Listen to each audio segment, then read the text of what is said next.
Bonjour tout le monde, je vous propose un One Stroke au gel paint et poudre néon pour cet effet ondulation ou effet voilage lorsque l'on met moins de matière. Donc dans un premier temps, je prends un vernis ton sur ton, hein. J'essaie d'harmoniser un peu les couleurs. Là, j'ai choisi un jaune. Alors, il vous faut donc une palette, bien sûr. Il vous faut de la poudre néon, les couleurs de votre choix. Il vous faut du gel paint blanc pour faire le mélange. Un pinceau plat biseauté pour le one stroke, mais on peut prendre aussi un pinceau plat et un pinceau de détail pour faire les contours. Pinceau de détail le plus fin possible, taille 00. Dans un premier temps, je fais 2 barres de gel que je place sur ma palette. Et je vais les mélanger avec les poudres néon. Donc ici j'ai pris une jaune et un violet.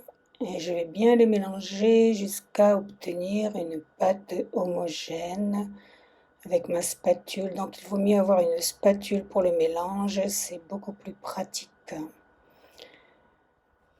J'aplatis bien, j'écrase bien la poudre et je la mélange correctement de façon à ce qu'elle soit bien homogène pour pouvoir peindre mon one stroke.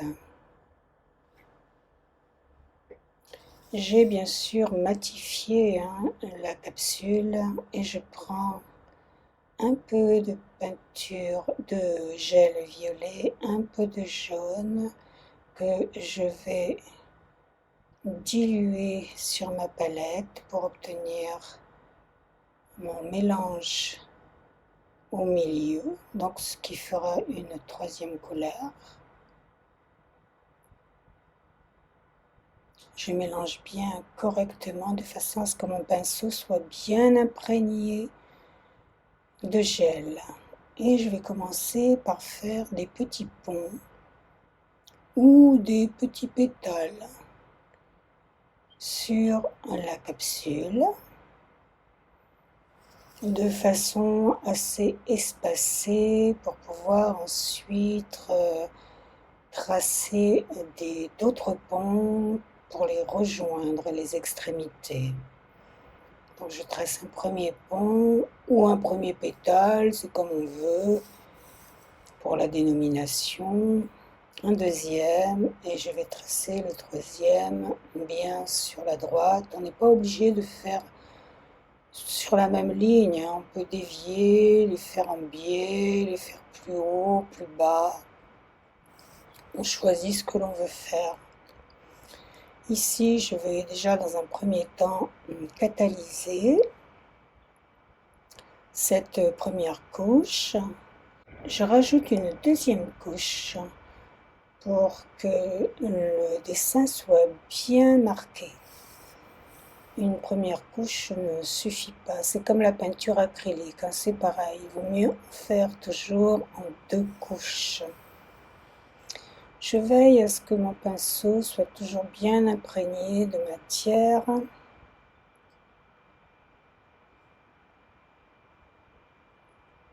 Et je catalyse aussi cette deuxième couche. Puis j'ai coloré donc en violet tout le dessous justement pour que l'on ne distingue pas les trous entre les ponts que je vais tracer ensuite pour relier les extrémités.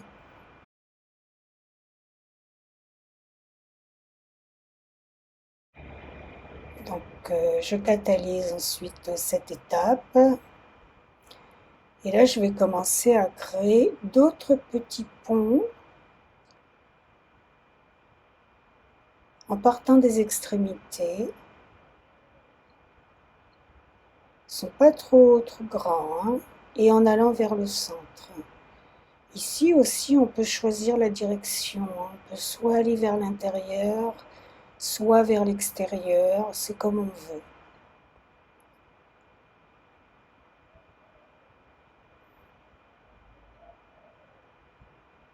Je fais quelques petits raccords.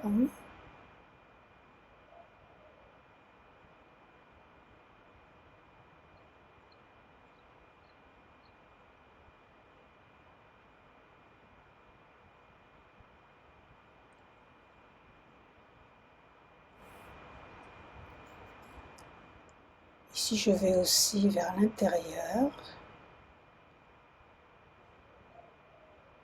Alors, on essaie de faire une forme de U, si possible.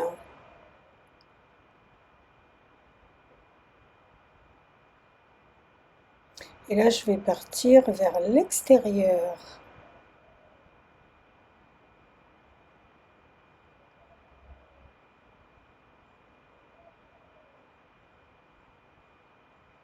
Vous voyez, ça commence à faire des petites vagues.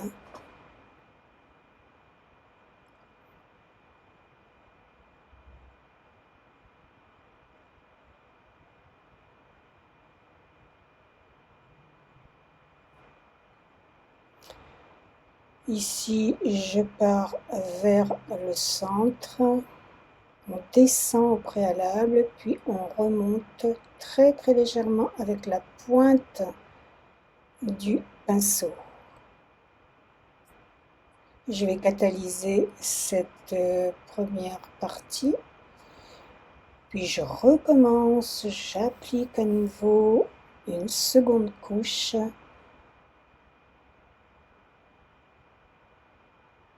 Que mon dessin soit bien correctement fait, qu'il n'y ait pas trop de traces blanchâtres lorsque l'on n'a pas mis suffisamment de produit. On le voit aussi avec la peinture acrylique, quand on n'en met pas suffisamment, quand on fait le dessin avec une seule couche, on voit qu'il y a des traînées. Donc avec cette deuxième couche là, il y a moins de traînées, c'est un petit peu plus couvert.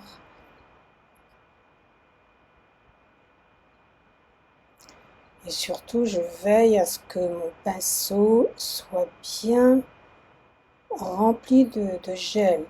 Ni trop, ni pas assez. Il faut vraiment la juste dose.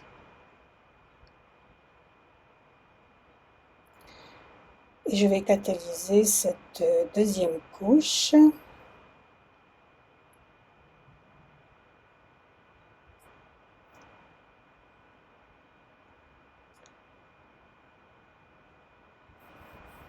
Et je vais relier les extrémités. Ici, donc, je pars vers l'extérieur, je descends, vous voyez, je descends, je remonte un chouïa, je redescends un peu et je vais remonter jusqu'à l'extrémité.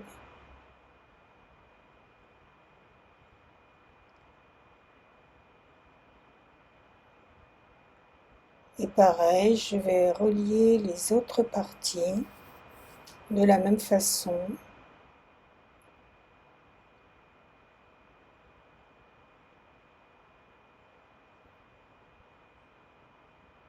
Donc là, je pars de l'extérieur.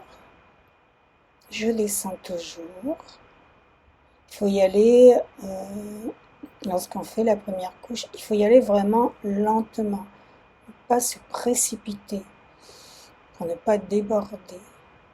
Là, vous voyez, je me suis arrêtée un petit peu avant l'extrémité, mais par la suite, lorsqu'on fait ces petites erreurs-là, on peut reprendre. Comme là, vous voyez, j'ai repris le centre qui était séparé, j'ai pu le reprendre. Ici, je pars donc de l'extrémité, je descends. Et là, je me sers plus de la pointe de mon pinceau pour aller vers l'extrémité. Je catalyse cette première couche et je recommence avec une seconde couche.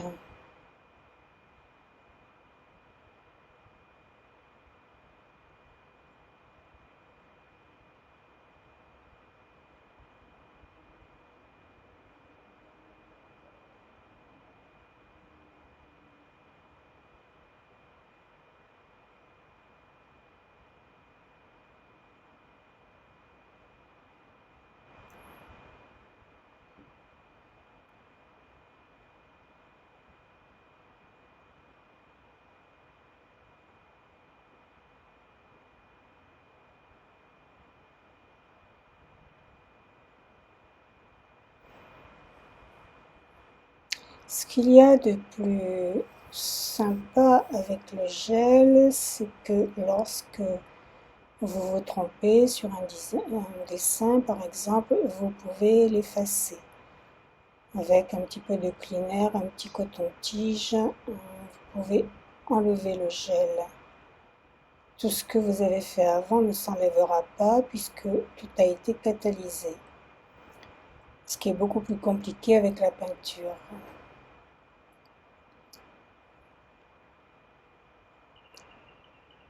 Et donc là, vous voyez, je vais corriger, voilà, puisque je n'étais pas allée jusqu'à l'extrémité, donc j'ai corrigé ce petit défaut-là, juste avec la pointe du pinceau. Je vais terminer de l'autre côté du design en fermant. Je descends et je vais jusqu'à l'extrémité de la capsule. Voilà, mon design est complet ici. Je n'oublie pas toujours de refaire une deuxième couche.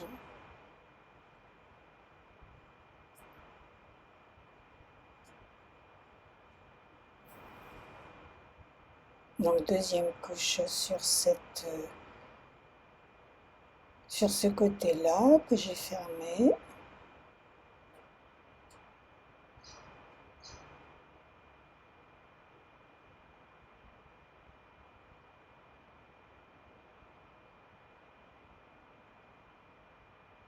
Je catalyse à nouveau.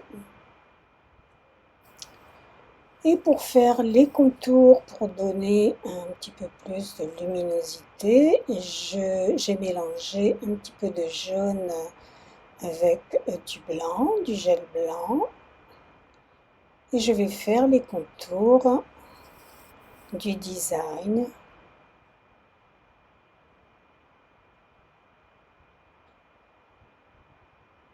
De façon à lui apporter plus de luminosité et de bien séparer le design du fond jaune et violet. Donc il faut très peu de gel sur le bout du pinceau de détail, hein, il ne faut pas en mettre trop.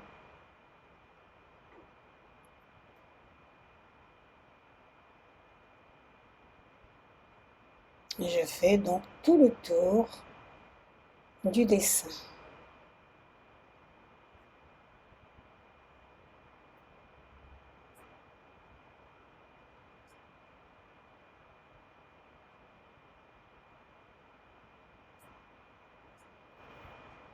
Dans les creux du dessin, on peut accentuer la ligne de façon à marquer ce creux, de donner un petit peu plus de profondeur. Et je termine par la pointe. Je catalyse. Ici, on ne passe pas de seconde couche. Une seule couche suffit. Je vais terminer par quelques gouttes à droite et à gauche du design.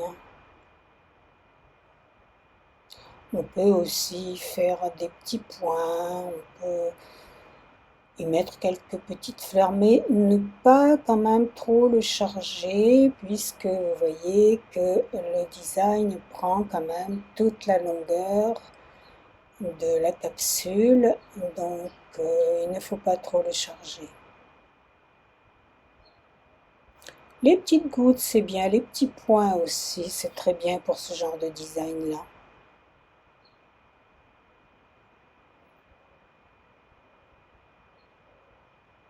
Bien sûr, ce type de design se retrouvera dans la formation.